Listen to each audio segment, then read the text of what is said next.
The district supervisor looked me straight in the eye and said the deer kills were just cougar activity, standard predation. Nothing to escalate, but his hand shook when he slid the photo back across the laminate table, and I knew he was lying.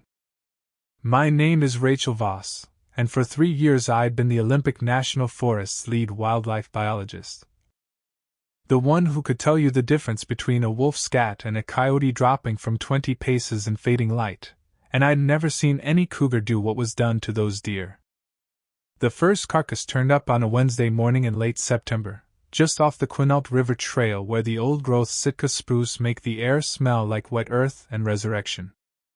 A day hiker, some tech worker from Seattle doing the nature therapy thing, had stumbled onto the scene and called it in with that edge of hysteria people get when the natural world stops being a screensaver and starts being read. I drove the F-250 out there with Simone Garrett, our Indigenous liaison officer. A compact woman in her 40s who'd grown up on the Maka Reservation and knew these woods in a way my master's degree never could. She didn't say much on the 40-minute drive, just sipped coffee from a dented thermos and watched the roadside hemlocks slide past. The deer had been a black-tailed doe, maybe 130 pounds field-dressed weight.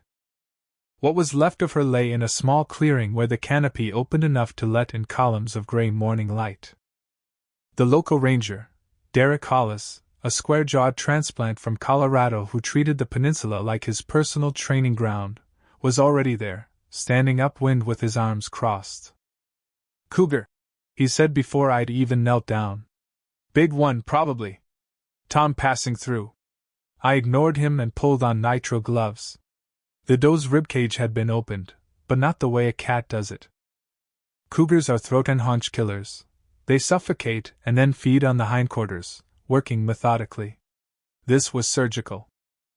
The chest cavity was spread wide, sternum snapped cleanly outward, and the heart and lungs were gone, not torn away, but removed, excavated. The organ meat had been the target. Around the carcass, the ground was barely disturbed, no drag marks, no sign of a struggle radiating outward the way you'd expect if a 100-pound prey animal had been fighting for its life. "Cougars don't do this," I said. Derek shrugged. "Big enough cat, hungry enough, sure they do." Simone was crouched near the treeline, examining something I couldn't see. She was good at reading sign, better than any of us. After a moment she stood and walked over, her expression carefully neutral. "There are marks on the cedar trunk over there," she said quietly. "Claw marks, maybe? High up. 7-8 feet. Cat scratching," Derek said. He said it too fast. I walked over to look. 4 parallel gouges ran vertically down the bark, deep enough to expose the pale sapwood underneath. The spacing was wrong for a cougar, too wide, and the angle suggested something that had reached up while standing on its hind legs and dragged downward with significant force. I took photos with my Park Service camera, the mundane click and whir of the shutter strange against the weight of the scene. "We should send samples to the state lab," I said. "Get a DNA workup on the saliva if there is any, check the claw marks for tool patterning." "Budget's tight," Derek said. "Supervisor won't sign off on lab work for a dead deer. It's a cougar." "We'll put out an advisory, tell hikers to keep dogs leashed and make noise. Standard protocol." I looked at Simone. Her face was still neutral, but her eyes weren't. She'd seen something that bothered her, and she wasn't the type to spook easy. We bagged tissue samples anyway, tagged the site, and drove back to the ranger station in Quinault. The station was a low-slung timber building that smelled like old coffee and mildew, with walls covered in maps and aging wildlife posters. Pete Marsh, the equipment tech, was in the garage bay working on a chainsaw when we pulled in. Pete was maybe 60, all sinew and sun damage, the kind of guy who'd been in the Forest Service since before half the current protocols existed. He looked up when we walked past, took in our expressions, and went back to his work without a word. I wrote up the incident report at my desk, a cramped corner workspace cluttered with field guides and soil samples. The radio on the shelf was tuned to KPNW, some classic rock station out of Port Angeles, playing low. I described the scene in careful, clinical language, noted the anomalies, and recommended further investigation. When I submitted it through the system, it came back 2 hours later with a supervisor note: preliminary assessment, cougar predation. File and monitor. No further action at this time. That was Thursday. By Saturday, there were 3 more kills. The second and third deer were found by a trail maintenance crew working the Upper Graves Creek area, about 12 miles northeast of the first site. Same pattern: chest cavity opened, organs removed, minimal ground disturbance. The fourth was reported by a camper near the Enchanted Valley, a juvenile buck that had been dragged into the understory and processed in the same methodical way. I hiked out to 2 of the sites personally, and each time the wrongness of it settled deeper into my gut. These weren't opportunistic kills. There was intention here, a kind of purpose that made my training itch. On Sunday, Simone and I met at the station before dawn. She'd brought a topographic map and marked all 4 kill sites with red pen. They formed a rough arc along the western edge of the park boundary, high elevation zones where the forest thickened and the trails turned to muddy boot tracks.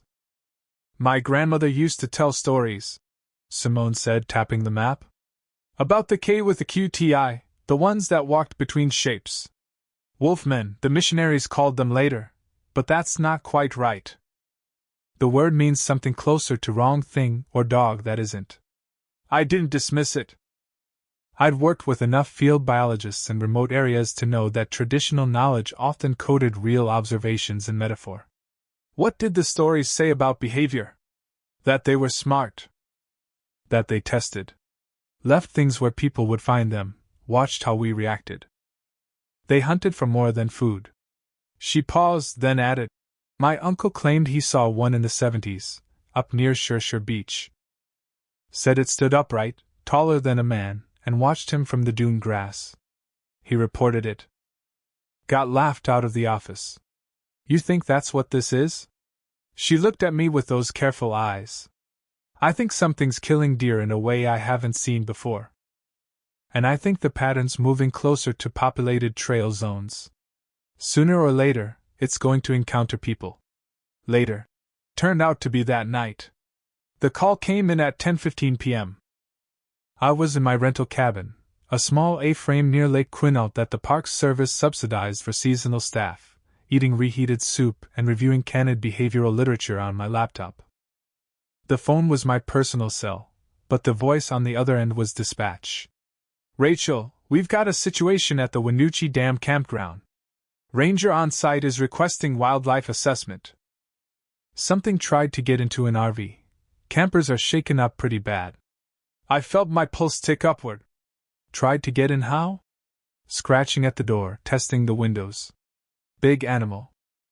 Ranger Hollis is there now, but he wants you to confirm it's just a bear before he lets people leave. Of course, Derek wanted me to rubber stamp his conclusion.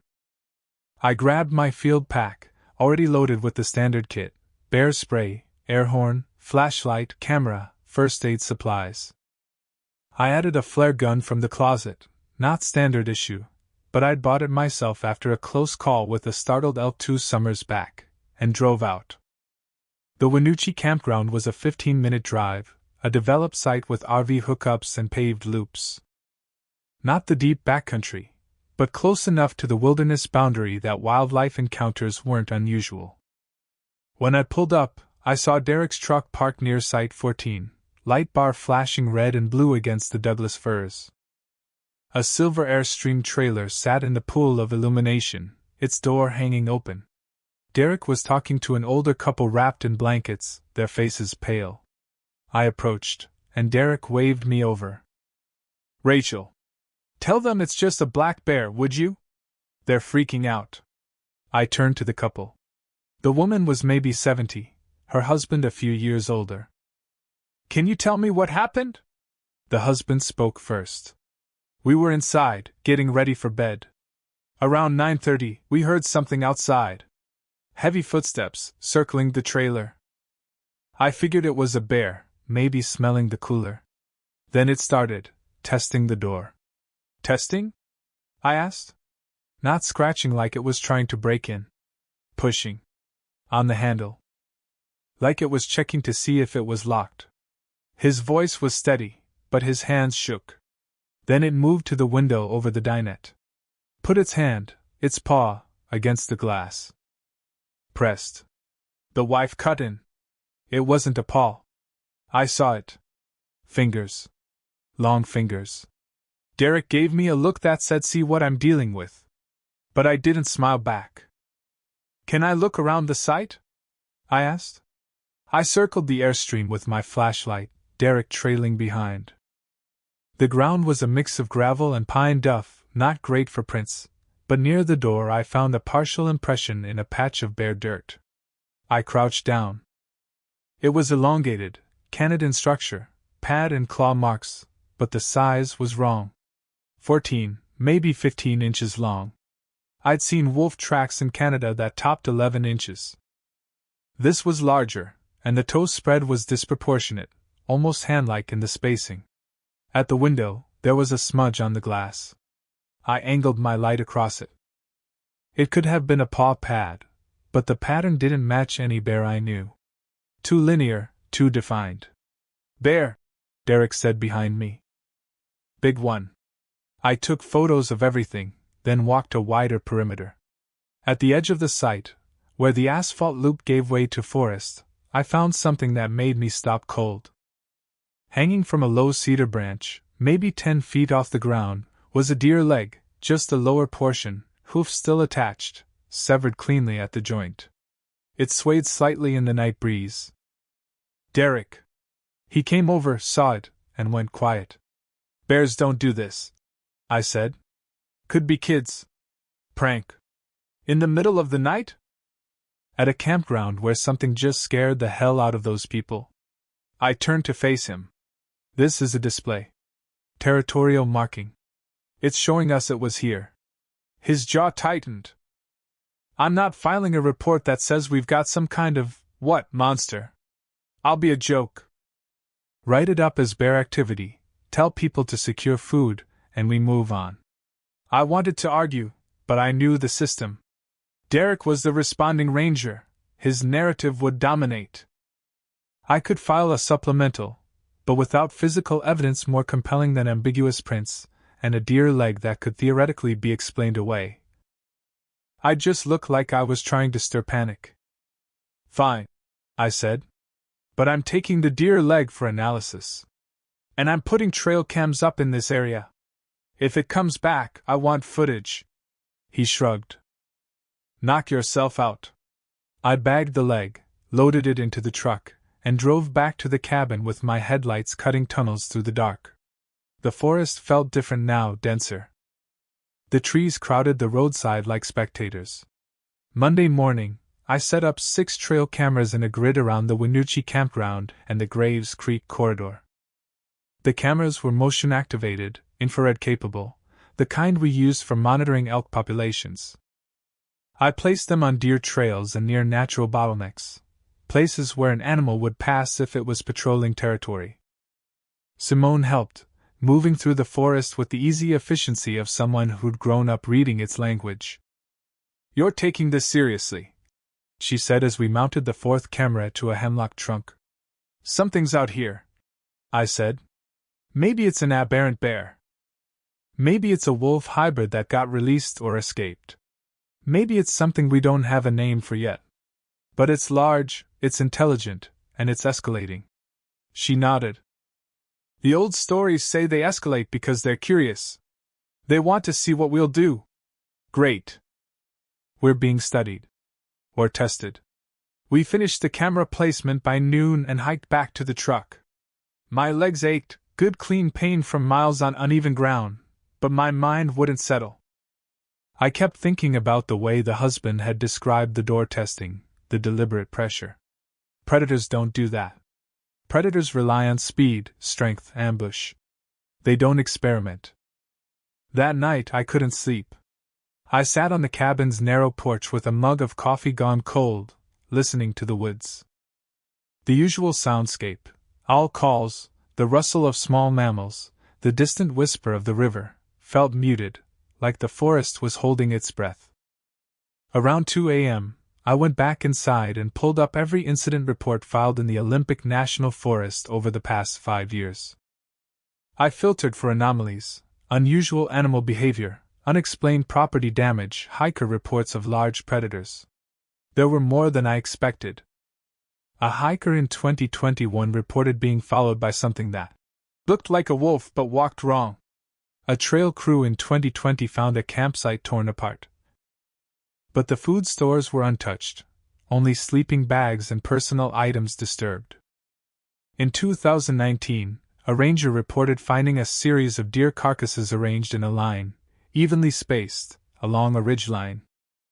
Each report had been filed and closed with vague explanations: bear activity, hiker paranoia, natural predation. But together, they painted a pattern. A presence. I was still at the laptop when dawn grayed the windows. I splashed water on my face, changed into clean field clothes, and drove to the station. Pete was already there, bent over a disassembled radio in the garage. He glanced up when I walked in. "You look like hell," he said. "Feel like it too." "Pete, have you ever seen anything out here that didn't make sense? Wildlife-wise?" He set down his screwdriver and wiped his hands on a rag. "You asking officially?" "Personally." He considered that. "Once. Maybe 15 years back. I was doing trail maintenance up near the Ho River headwaters, solo job. Found a deer carcass hung in a tree. Not dragged up by a cat, hung, like someone had looped a rope around it and hoisted it into the branches. No rope, though. Just the deer, 10 feet off the ground, swaying. What did you report?" "Nothing." "Who'd believe me?" He picked up the screwdriver again. "But I'll tell you this, I didn't go back to that area for a year. And when I did, I carried a shotgun." I thanked him and went to my desk. The incident report from the Airstream encounter was already filed, Derek's version: black bear investigating campground, likely food motivated. Campers relocated, no injuries. Routine follow-up. My supplemental report, detailing the print size, the deer leg, the methodical door testing, was attached but buried in the file notes where nobody would read it unless they were looking. I was drafting an email to the State Wildlife Commission when Simone appeared at my cubicle partition. "Cameras caught something," she said. We pulled the SD cards from all 6 cameras that afternoon, working quickly in the drizzle that had started around noon. Back at the station, I loaded the footage onto my laptop, and we watched in the dim light of my cubicle. The first 3 cameras showed normal traffic: a black bear trundling past at dusk, a bobcat on a log, a herd of elk moving through the pre-dawn mist. Camera 4, positioned near a creek crossing on the Graves Creek Trail, had captured something else. The timestamp read 3:47 a.m. The frame was washed in infrared gray, the forest rendered in ghostly silvers and blacks. For the first few seconds, nothing moved. Then, from the left edge of the frame, it entered. It was upright. That was the first thing, the detail that made my breath catch. It walked on 2 legs, shoulders hunched forward, moving with a gait that was wrong, not human, not quadruped, but something in between.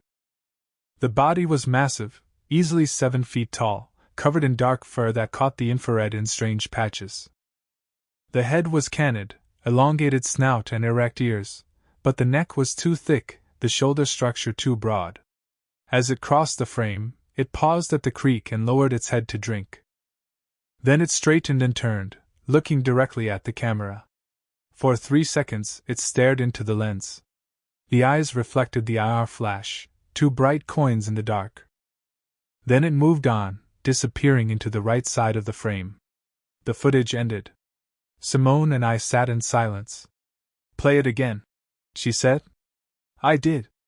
We watched it 4 times. Each viewing made it worse, because there was no explaining it away. The proportions were wrong for a bear on hind legs. The movement was too fluid, too purposeful.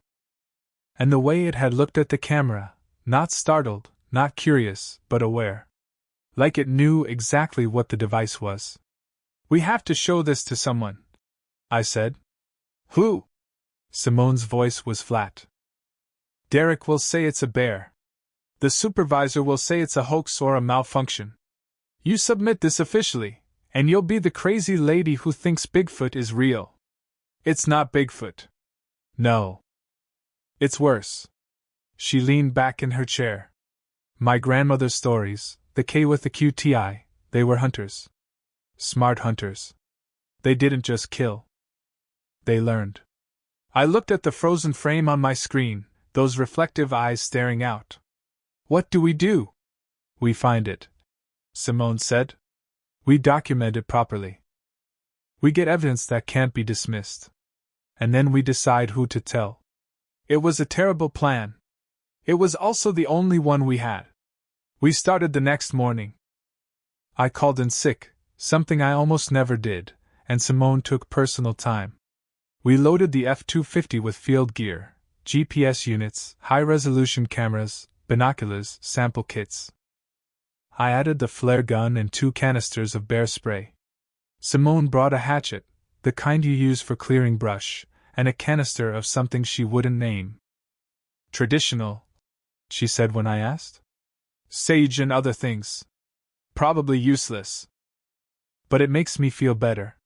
We drove to the Graves Creek trailhead and hiked in, following the creek upstream toward the area where the camera had caught the footage. The forest was still, the drizzle muting sound to a soft static. Our boots squelched in the mud. Every 100 yards, I stopped to scan the undergrowth, looking for sign, prints, scat, claw marks, cached food. Simone moved like a ghost, barely disturbing the ground. 2 miles in, we found the first marker. It was a sapling, young red alder, maybe 3 inches in diameter, snapped off at chest height. The break was fresh, the exposed wood still pale and damp. Around the base, the ground was scuffed, and there were deep gouges in the earth, like something had gripped the tree and wrenched it sideways with immense force. "Territorial mark," Simone said. "Showing strength." We photographed it and kept moving. A 1/4 mile farther, we found another, a boulder the size of a desk that had been flipped over, exposing the wet earth and beetles underneath. No bear could flip that rock. Hell, I wasn't sure a human could without a lever. The trail narrowed as we climbed, the creek dropping into a ravine on our left. The spruce and hemlock canopy thickened overhead, reducing the light to a murky green twilight. I felt exposed and trapped at the same time, the forest pressing in. Then Simone stopped and raised a hand. Ahead, maybe 50 yards up the trail, something was hanging from a tree. We approached slowly. It was another deer leg, like the one at the campground, but this time it was accompanied by other pieces, a ribcage stripped clean, suspended from a branch with sinew or tendon. Below it, arranged on the ground in a neat line, were 3 deer skulls, bleached white, eye sockets gaping. "It's a display," I whispered. "It wants us to see this." Simone knelt near the skulls. "Or it's marking the boundary. We're in its territory now." A sound cut through the forest, a low, resonant vocalization, halfway between a howl and a growl. It came from upslope, maybe 100 yards away, and it didn't sound like any wolf or coyote I'd ever heard. It sounded like language, modulated and intentional. "We should go," Simone said.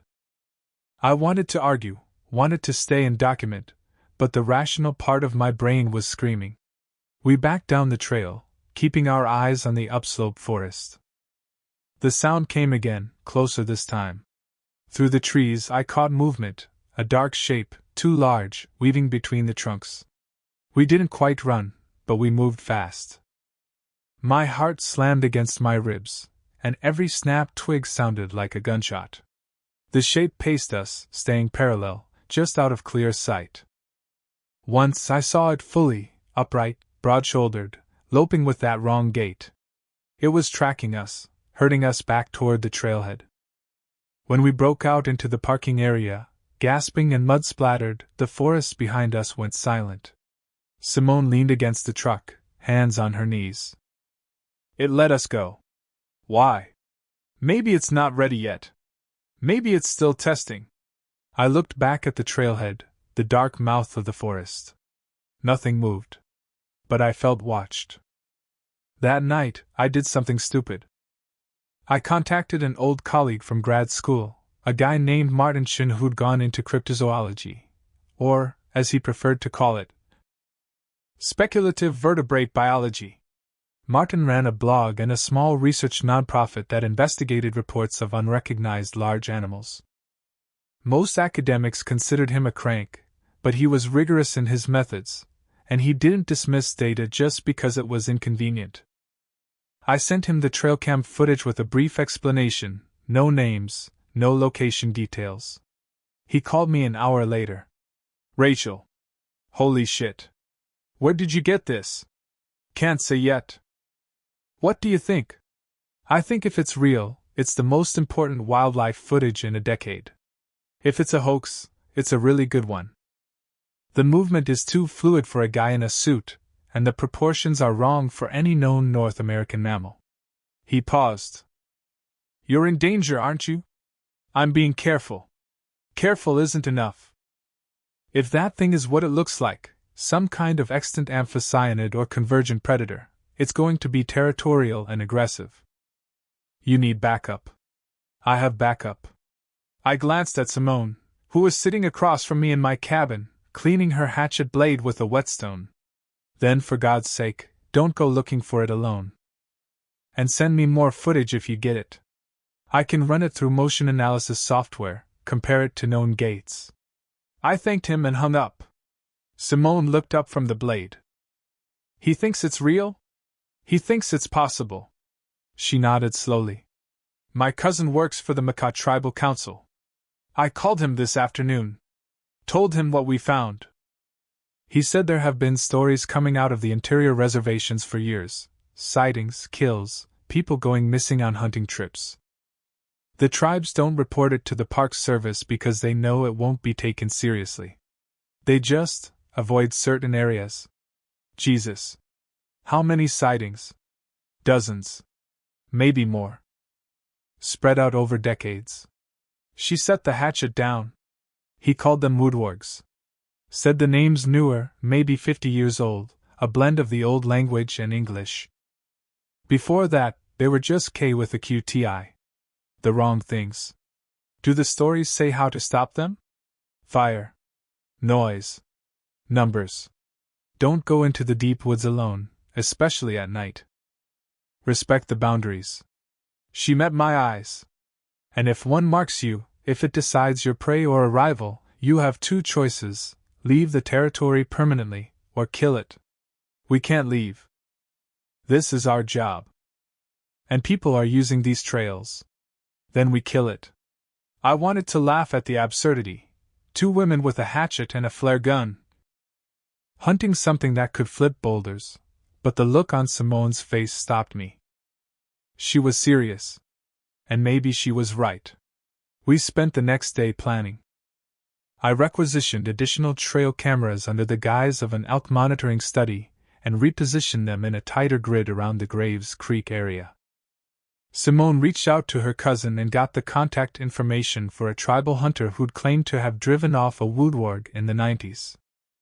The hunter, an old man named Joseph, agreed to meet us at a diner in Forks. Joseph was in his 80s, compact and weathered, with eyes that didn't miss anything. We sat in a corner booth while he drank coffee and told us his story. It was 1993, he said.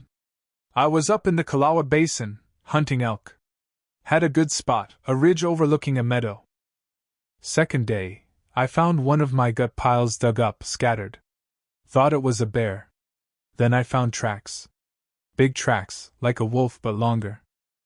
I followed them maybe a mile, stupid thing to do, and found a dense site under a rock overhang. Bones everywhere. Deer, elk, even a cougar skull. Did you see it? I asked. Heard it first. That sound, like a wolf howl mixed with something else, something deeper. Then it came out of the trees. Upright. Taller than me. Covered in gray-black fur. It looked at me, and I swear to God it was thinking, deciding. I fired my rifle into the air, 3 shots, and it backed off. Didn't run. Just stepped back into the trees and disappeared. I packed up my camp and left that day. Never went back. What do you think it was? Simone asked. I think the old stories are real. I think there are things in the deep woods that we forgot about, or that forgot us, and sometimes the boundaries overlap. He leaned forward. You're hunting one, aren't you? We're trying to protect people, I said. Same thing. He pulled a small pouch from his jacket and slid it across the table. Tobacco and cedar. Burn it if you corner one. It won't kill it, but it might confuse it, give you time. And don't try to wound it. You commit or you run. A wounded one will hunt you until one of you is dead. We thanked him and left. In the truck, Simone opened the pouch and sniffed. He's right about the commitment part. We need a real plan. I'm working on it, I said. The plan, such as it was, started to take shape over the next 2 days. We identified a choke point in the Graves Creek area, a narrow section of trail where the ravine forced any large animal into a predictable path. If we could lure the woodward there, we could document it at close range, maybe even dart it with a tranquilizer. I had access to the park's wildlife immobilization kit, used for relocating problem bears. The dosages were rough estimates. I had no idea what would work on an unknown species, but it was better than nothing. The lure was the hard part. Predators respond to food, rivals, or threats. We decided on a combination, a deer carcass as bait, and a recorded playback of canned vocalizations to suggest competition. I pulled audio files from a wolf research project in Montana and mixed them with coyote calls, creating something that sounded wrong, aggressive. We set it up on a Friday night, working by headlamp. The deer carcass, a road-kill doe I'd requisitioned from the state highway cleanup crew, was staked in the middle of the choke point. We mounted speakers in the trees and ran the cable back to a portable player hidden in the underbrush. The trail cameras were positioned to cover every angle. And 20 yards downslope, we built a hide, a low shelter of branches and camo netting where we could wait. By midnight, everything was ready. Simone and I settled into the hide with our gear, cameras, bear spray, the flare gun, and the dart rifle loaded with a massive dose of Telazol. The forest around us was a black wall, the only light a faint gray glow from the cloud-covered sky. You ever done anything this dumb before? Simone whispered. Not even close. We waited. An hour passed. 2. The cold seeped into my bones despite the layers. I fought to keep my eyes open, scanning the darkness for movement. Around 2 a.m., Simone activated the audio playback. The recorded howls echoed through the trees, eerie and distorted. For 10 minutes, nothing. Then I heard it, the snap of a branch upslope. Heavy footsteps, deliberate. The sound moved closer, circling. My hand tightened on the dart rifle. It came from the upslope side, emerging into the faint open space near the carcass. Even in the dark, I could see the size of it, massive, shoulders hunched, head low. It approached the deer carcass and stopped, sniffing. Then it straightened, rising to its full height, and turned its head slowly, scanning. It was looking for the source of the sounds. It knew they were artificial. It's too smart, Simone breathed. The woodward moved toward the speakers, each step careful. It reached the tree, looked up, and with one motion ripped the speaker free, wires sparking. It dropped the device and crushed it underfoot. Then it turned toward our hide. I didn't think. I raised the dart rifle and fired. The shot cracked loud in the silence, and the dart hit. I saw the impact, a flash of red against the dark fur center mass. The creature spun, snarling, and charged. We ran. No discussion, no plan, just pure survival instinct. We crashed through the underbrush, branches whipping our faces. Behind us, the woodward roared, that modulated, impossible sound, and I heard the thunder of its pursuit. Simone shouted, "The ravine! Jump!" The drop was 8 feet, maybe 10, into the creek below. We leaped together, hitting the icy water hard. The current was fast, swollen with rain, and it dragged us downstream.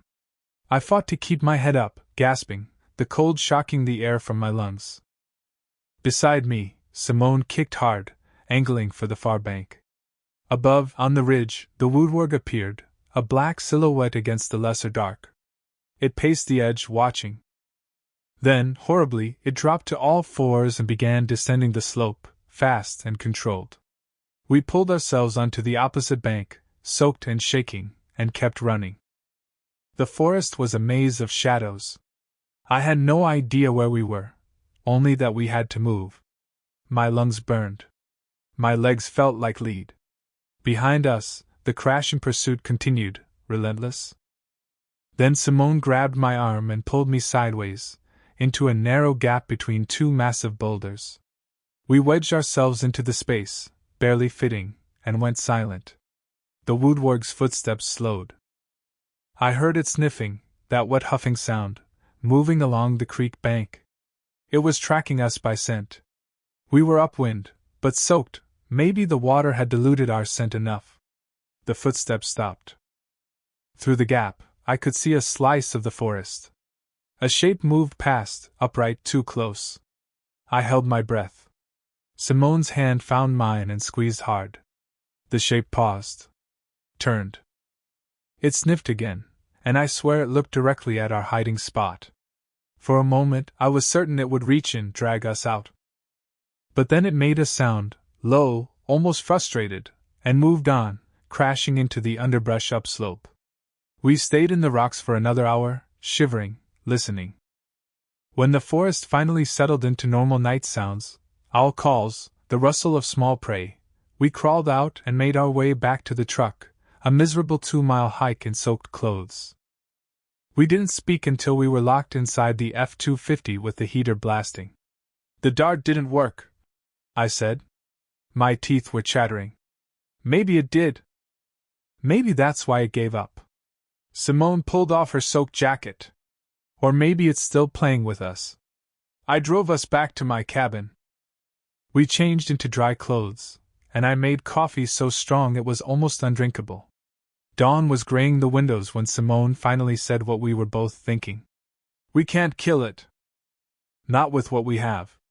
We need help." "Who's going to help?"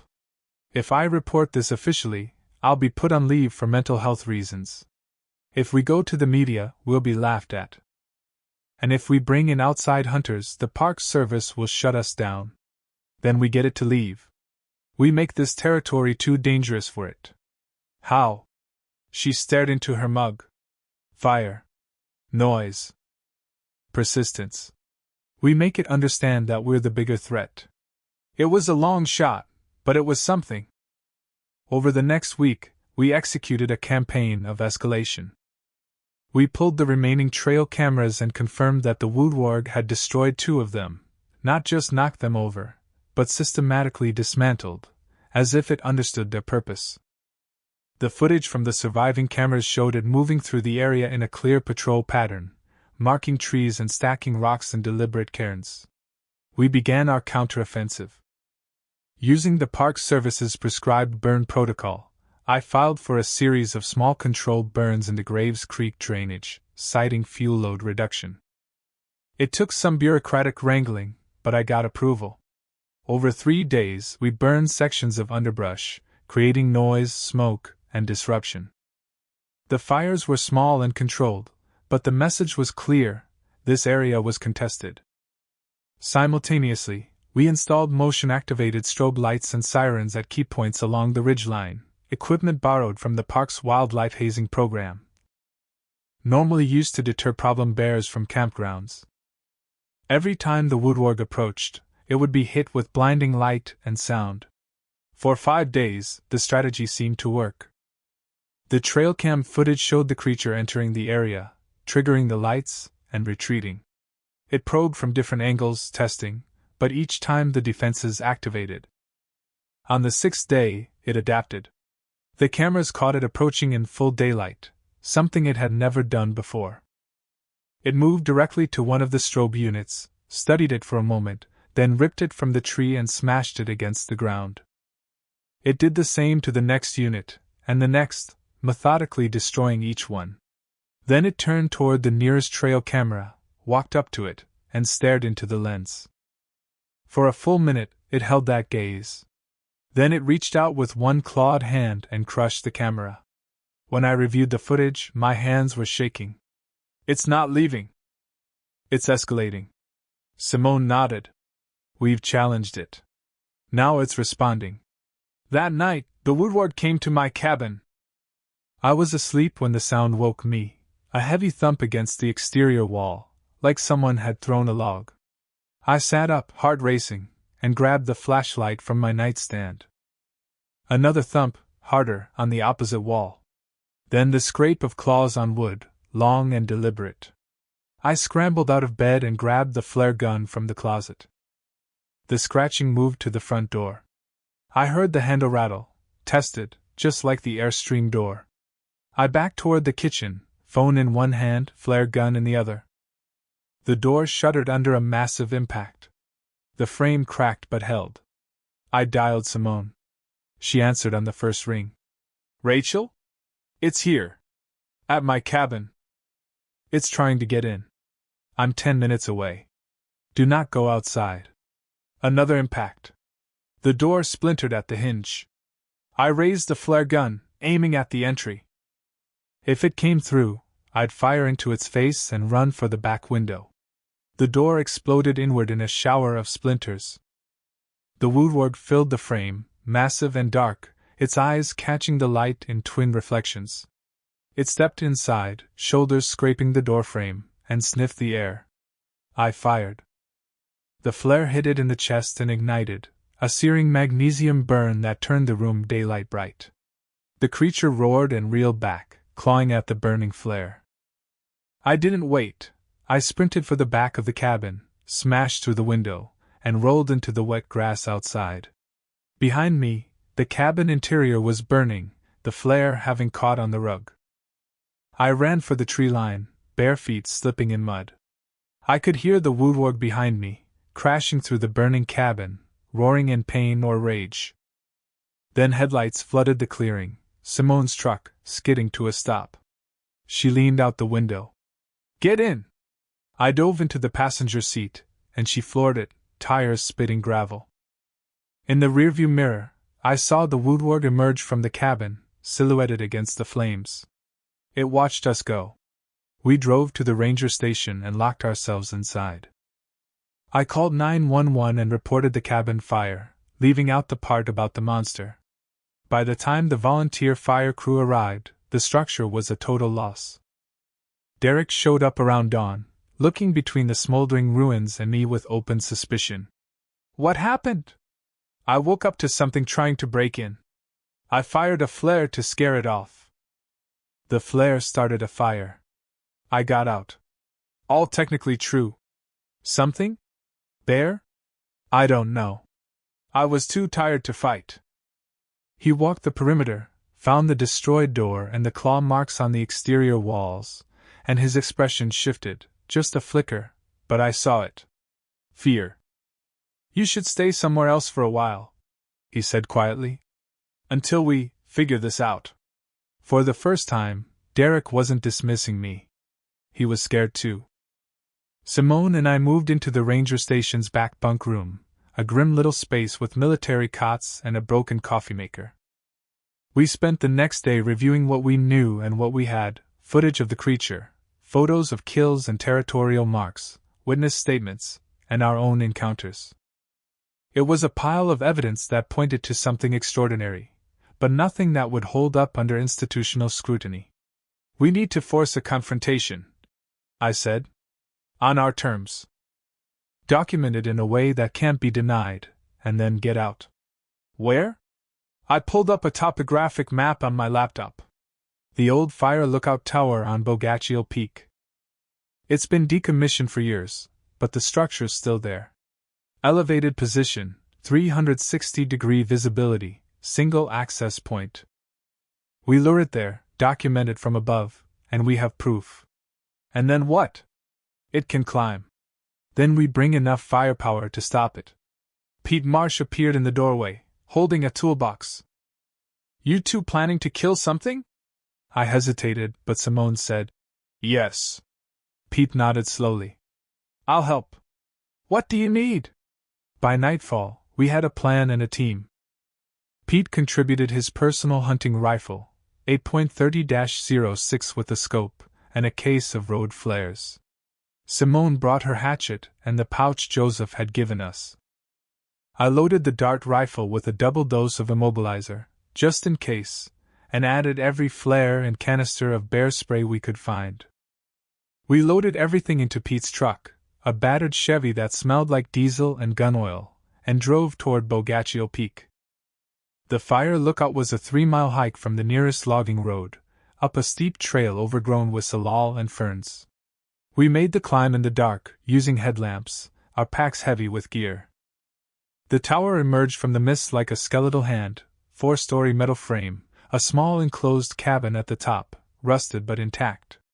We climbed the exterior stairs, each step groaning under our weight. Inside the cabin, the windows were grimy but unbroken, offering a view of the forest canopy stretching in every direction. We set up our equipment, cameras on tripods, the rifle braced on the windowsill, flares and bear spray staged at each corner. Then we set the bait. Using the truck's CB radio and the Park Service's emergency channel, we broadcast a looped message. Wildlife team to base, we have eyes on large predator, Bogaccio Peak lookout. Requesting backup. It was vague enough to avoid panic, but specific enough that anyone monitoring, or anything monitoring, would know where we were. We also hauled up the last deer carcass from our supply and hung it from the tower's lower platform, a grotesque lure. Then we waited. The night was cold and clear, the stars hard points above the mist. Simone burned a pinch of the tobacco and cedar, the smoke sharp and clean. Pete checked and rechecked the rifle. I watched the forest through binoculars, scanning for movement. Around midnight, the forest went quiet. It's here, Simone whispered. I saw it a moment later, a dark shape moving along the ridgeline, weaving between the trees with that awful wrong gait.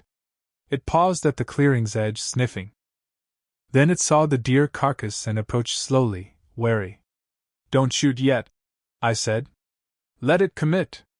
The woodward reached the carcass and tore into it, feeding quickly. I filmed everything, the camera's night vision mode rendering the scene in grainy green. Every detail was there, the size, the bipedal posture, the dexterity of the hands. Then it stopped feeding and looked up, directly at the tower. It knows, Pete said. The creature dropped the carcass and began to climb. It came up the tower frame like a nightmare, using the cross beams and support struts, moving with terrifying speed. I heard the metallic clang of its claws on steel. Pete shouldered the rifle and fired through the window. The shot boomed deafening in the small cabin, and I saw the impact, a spray of dark blood on the creature's shoulder. It roared but didn't stop. Simone threw a road flare down through the open hatch in the floor. It tumbled, trailing sparks, and landed on the platform below. The creature flinched from the light but kept climbing. Again! I shouted. Pete fired twice more. One shot missed, the other hit the creature's leg. It slowed but still came. It was almost to the cabin level now, pulling itself up with those long arms. I grabbed the bear spray, leaned out the window, and discharged the entire canister into its face. The effect was immediate. The woodward recoiled, clawing at its eyes, and lost its grip. It fell, a 10-foot drop onto the platform below, landing with a metallic crash. For a moment I thought it was over, but then it rolled to its feet, blood streaming from its shoulder and leg, and let out a sound that shook the tower. Rage and pain and something horribly like speech. It looked up at us one more time. Then it limped into the forest and disappeared. We stood in the shaking silence, breathing hard. Did we get it? Pete asked. We heard it, Simone said. Whether we got it, we'll know by morning. We took shifts through the rest of the night, watching for a return attack. It didn't come. At dawn, We climbed down and followed the blood trail into the forest. It led north, splatters on ferns and scuffs in the mud, for nearly a mile before it faded into rocky ground where we lost the sign. "It's wounded," I said. "It'll either die or leave the area. Or it'll heal and come back," Pete said. We hiked back to the truck and drove to the station in exhausted silence. Over the next 2 weeks, the Graves Creek corridor went quiet. No more kills. No more sightings. The trail cameras showed normal wildlife: bears, deer, the occasional elk. It was as if the woodwarg had never existed. I submitted my evidence, footage, photos, witness statements, to the Park Service in a formal report. It was routed to the district supervisor, who called me into his office 3 days later. He sat behind his desk, my report in front of him, and looked at me with an expression I couldn't read. "Mess. Was. This is creative. It's accurate. You're alleging an unrecognized species of large predator is operating in the park. I'm documenting what I observed. With corroborating evidence." He slid a folder across the desk. "This is the official finding. The deer kills were confirmed as cougar predation. The damage to your cabin was caused by a black bear, exacerbated by improper storage of a flare device. The trail cam footage has been reviewed by a third-party expert and deemed inconclusive due to poor resolution and potential equipment malfunction." I stared at him. "You're burying this. I'm managing a national forest with limited resources and a public that expects safety and transparency. Your report, if released, would cause panic, damage tourism revenue, and invite scrutiny we can't afford." He leaned forward. "You're a talented biologist, Rachel. You have a future in this service. Don't throw it away on a crusade. What if it comes back? What if it kills someone? Then we'll address it with appropriate protocols. Until then, this matter is closed." I walked out of his office with my career hanging by a thread and the knowledge that I'd been part of a cover-up. 3 months later, I transferred to a research position in Idaho, far from the peninsula. Simone stayed on, monitoring the area, and we stayed in touch. She told me the corridor remained quiet, though hunters occasionally reported odd signs: stacked rocks, deer bones arranged in patterns. Nothing conclusive. Nothing worth investigating officially. Pete retired and moved to Arizona. Before he left, he gave me a piece of advice. "Some things aren't meant to be proven. They're meant to be survived." I think about that a lot. I think about the woodwarg, whether it died from its wounds or slipped deeper into the wilderness. I think about the old stories Simone's grandmother told, about boundaries and respect and the things that walk between. And late at night, when I'm reviewing wildlife footage from my new post, I still check every frame for shadows that move wrong, for eyes that reflect too bright. Because I know the truth. I know what's out there. And I know it's only a matter of time before someone else crosses the boundary, before the testing begins again. The forests are deep, and they remember. We've just forgotten how to listen. That should have been the end of it. I spent 6 months in Idaho cataloging elk migration patterns and trying to convince myself that the Olympic Peninsula was behind me. I published 2 papers, mentored a graduate student, and dated a Forest Service hydrologist named Aaron who didn't ask uncomfortable questions. I was rebuilding something like a normal life. Then Simone called on a Tuesday in April. "It's back," she said without preamble. "Or something is. We've had 4 deer kills in the past week. Same pattern. Same locations." My stomach dropped. "You're sure? I pulled cameras yesterday.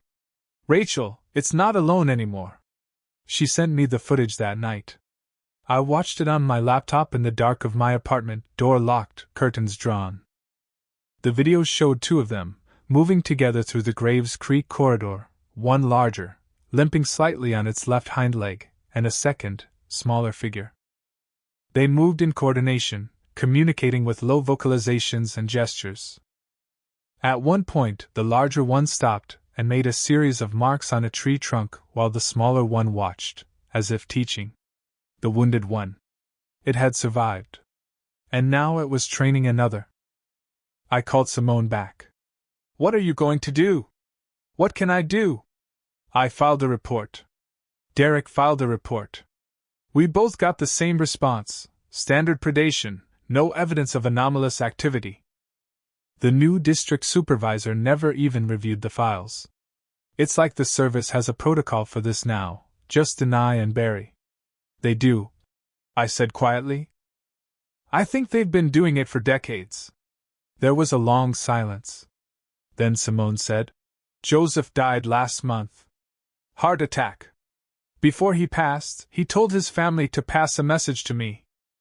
He said the woodwargs come in cycles.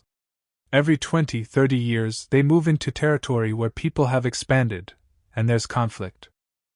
Eventually they fade back, or get killed, and people forget. Then it happens again. An equilibrium. I said. We push, they push back, and then we both retreat. Except this time we're not retreating.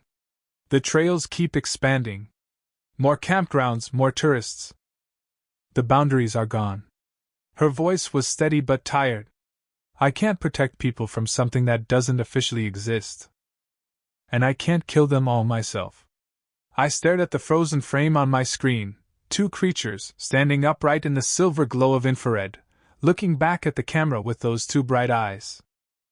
I'll make some calls, I said. There are people who study this kind of thing, outside official channels. Maybe we can build a network, share information, create an early warning system. And if that doesn't work, then we do what Joseph said. We mark our boundaries, and we respect theirs.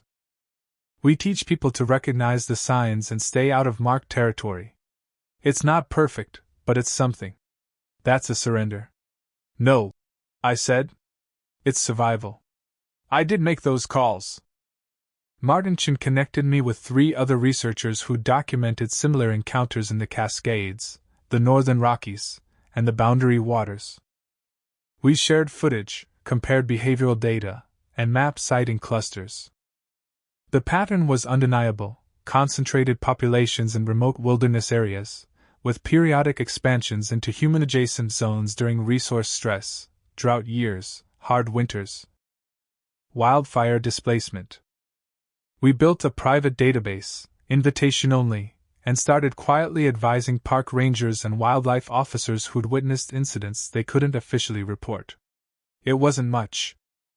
It wouldn't stop the encounters. But it gave people tools to recognize danger and protocols to de-escalate. I never went back to the Olympic Peninsula.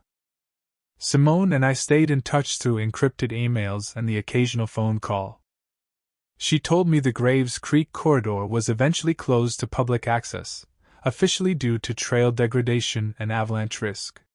The real reason was never documented. Derek Hollis transferred to Yellowstone and stopped answering emails. Pete sent me a postcard from Arizona that showed a cactus and a sunset. On the back, he'd written, "Some nights I still hear it." Do you? I did. I do. 2 years after I left Washington, I received a package at my Idaho office. No return address, postmarked from Olympia.